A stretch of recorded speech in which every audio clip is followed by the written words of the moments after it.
Growing up in the orphanage, the islands of Canos Holo were always spoken of with reverence, at least among the other children.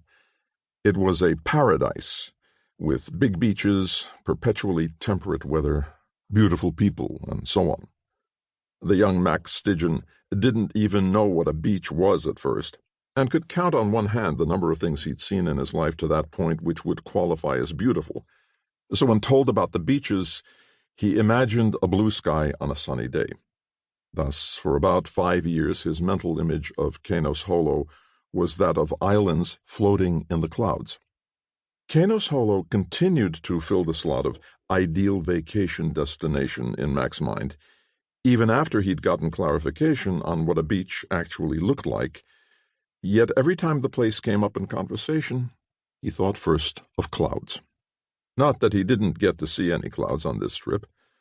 They took a commercial flight on a wingplane to get to Canos Holo, over Elikasta's objections, and even though it was just a quick hop over the Deterrent Mountains to reach Ego, the largest island in the chain, they did spend some time traveling through clouds.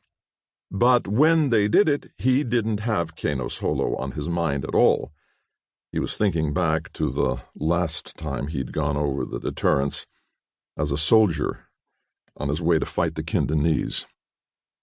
Elikasta wanted to take a null-grav vessel.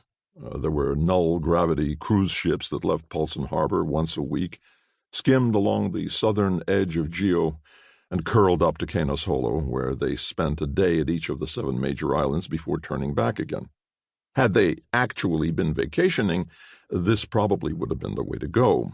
But since they weren't, since they were trying to get to the islands before Vizeldaska disappeared again, there was some need for haste, and the cruise ships were known for their speed on the high seas.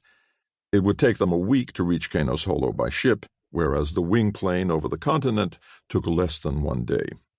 Mac also wasn't a big fan of null-grav travel, but thought he might be okay with it if they were hovering just above the water, rather than going up and down.